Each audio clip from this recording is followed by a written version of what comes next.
एक मित्र ने पूछा है कि आपने कहा कि संसार के सत्य अध्यात्म में कोई उपयोगी नहीं है, क्या अध्यात्म के सत्य संसार में उपयोगी हैं? कृपया प्रकाश डालें।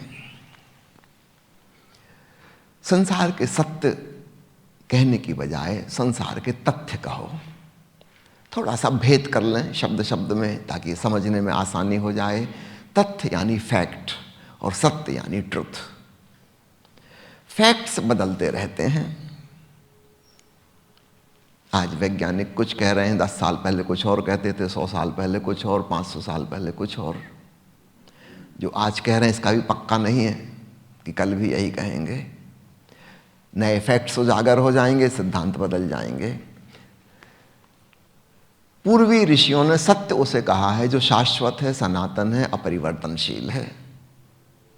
इसलिए मैंने कहा 2 शब्द अलग अलग कर लो, फिर समझना आसान हो जाएगा, नहीं तो कंफ्यूजन होता है कि शब्द उपयोग करने में।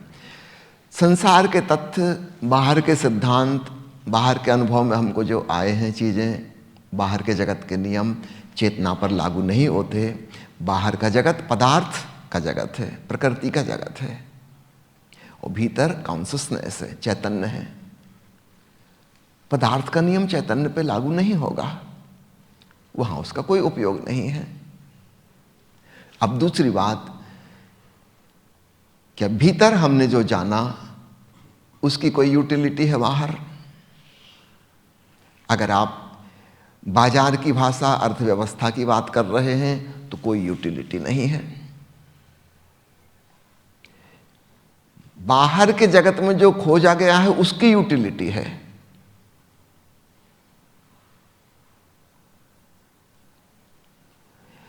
यूटिलिटेरियन जो हमारा दृष्टिकोण है उसका मतलब ही है कि इससे क्या लाभ मिलेगा, इससे क्या फायदा होगा, कौन सी चीज बेहतर होगी।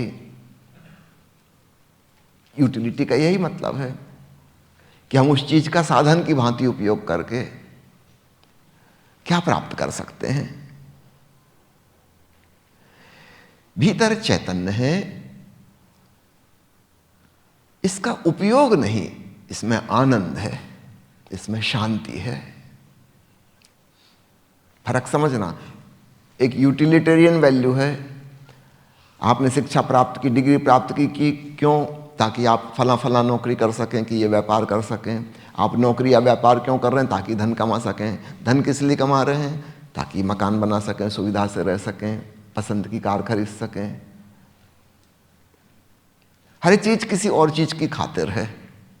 अगर आपको पता चल जाए कि डिग्री करने से आपके धनोपार्जन का कोई संबंध नहीं है, आप 25 साल मेहनत नहीं करेंगे स्कूल कॉलेज में, छोड़ देंगे, उसी दिन छोड़ देंगे। अगर आपको पता चल जाए कि नौकरी करने से सैलरी नहीं मिलेगी, क्या फिर भी आप नौकरी करेंगे? उसी दिन नौकरी खत्म हो गई। नौकरी करने के लिए थोड़ी नौकरी कर रहे थे, नौकरी में कोई आनंद ना था, उससे कुछ और मिलता था, उसके लिए कर रहे थे। विवाह किया, पति पत्नी का संबंध रचाया, इससे सुख मिलेगा। जिस दिन आपको सुख से ज्यादा दुख मिलने लगेगा उस दिन आप वकील के पास जाएंगे, तलाक के कागज दे दो। विवाह इसलिए थोड़ी किया था, उसका एक उद्देश्य था, एक टारगेट था, दूसरे का उपयोग करना था। अगर वो उपयोग नहीं हो पा रहा है तो बात खत्म हो गई। अब यूटिलिटी की इस बाजारू भाषा से हटके दूसरी भाषा समझना, आनंद की भाषा, शांति की भाषा, ये बिल्कुल अलग है। भीतर चैतन्य में रमण करने से इसका कोई आर्थिक, सामाजिक, राष्ट्रीय उपयोग नहीं हो जाएगा। चैतन्य स्वयं साध्य है, वह किसी का साधन नहीं है। आत्मा, परमात्मा, हम उनको परम कह ही इसलिए रहे हैं कि दे आर अल्टीमेट, परम। अर्थात वो किसी चीज का साधन नहीं है कि उनसे आप कुछ और प्राप्त कर लो। हां, उसमें होना आनंदप्रद है। तुम परम आनंद को, सच्चिदानंद को जानोगे, उसका उपयोग कुछ नहीं है। संसार में उससे कुछ हासिल नहीं होगा। संसार में उपयोग की बात है, भीतर आनंद की बात है। दोनों बिल्कुल अलग अलग हैं। आनंद का कोई उपयोग नहीं है और उपयोग से कोई आनंद नहीं आता।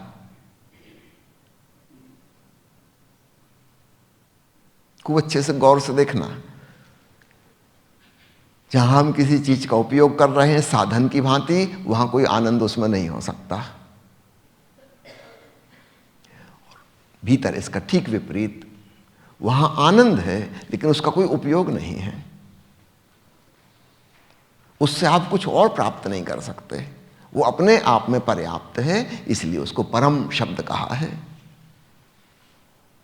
आत्मा ही परमात्मा है। क्यों परम शब्द जोड़ा? बाहर की कोई चीज परम नहीं है, वो किसी और चीज के साधन के रूप में है। तो बाहर यूटिलिटी का जगत है, भीतर ब्लिसफुलनेस का जगत है। बाहर उपयोग, भीतर आनंद। दोनों बातें अलग अलग हैं, इसलिए इसमें कंफ्यूजन नहीं होना चाहिए। संसार में जहां हम जी रहे हैं वहां पर सब कुछ उपयोग की खातिर है। अब एक भूल क्या होती है, लोग सोचते हैं कि बाहर की इन चीजों से हमें आनंद मिल जाए। 99.9% लोग इस मूर्खता में जीते हैं कि बाहर की चीजें इकट्ठी करने से, ऐसी व्यवस्था कर लूं वैसी कर लूं, उससे आनंद मिल जाएगा। बड़ी भूल में है।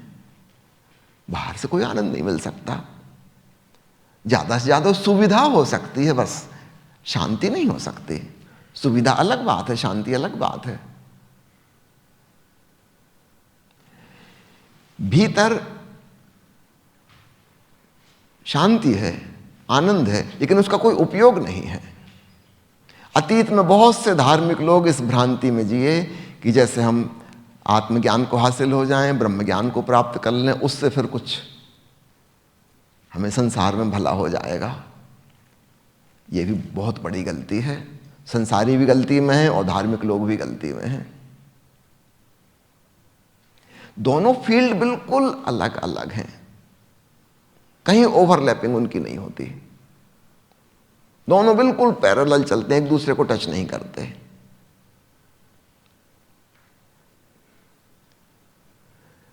दोनों भ्रांतियां टूटनी चाहिए। संसार की चीजें सुविधा के लिए हैं, सुख के लिए हैं, उपयोग के लिए हैं। भीतर हमारी आत्मा, हमारी चेतना वो शांति के लिए है, आनंद के लिए है।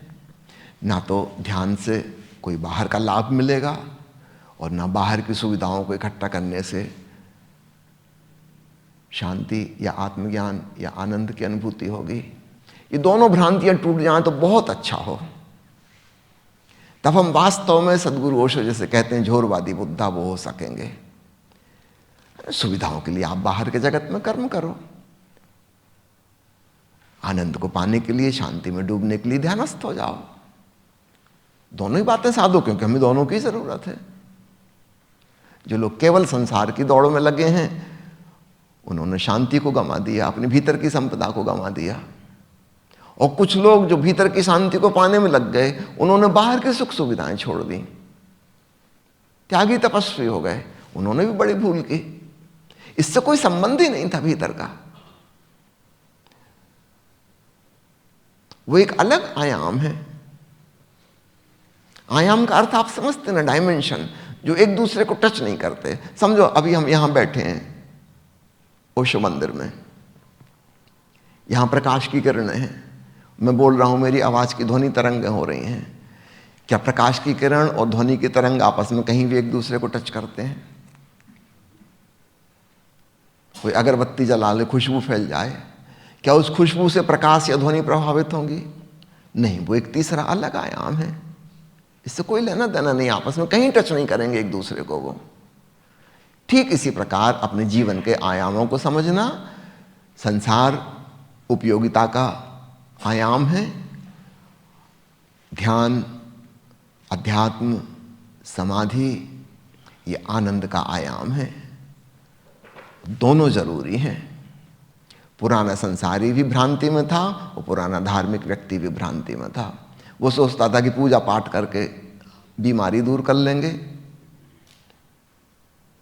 कि ज़्यादा धन कमा लेंगे। वो गलती में था। पूजा पाठ से धन नहीं कमाया जाता, पूजा पाठ से बीमारी ठीक नहीं होती।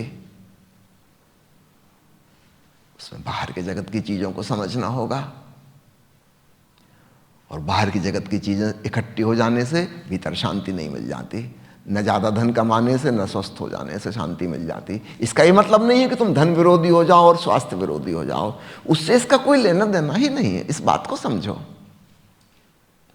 धन कमाने के लिए तुम्हें अलग मेहनत करनी होगी, शांति के लिए तुम्हें ध्यानस्थ होना होगा, और दोनों ही चीजें चाहिए, धन भी चाहिए, ध्यान भी चाहिए। सद्गुरु ओशो की यह क्रांतिकारी दृष्टि खूब गौर से समझना। धन्यवाद।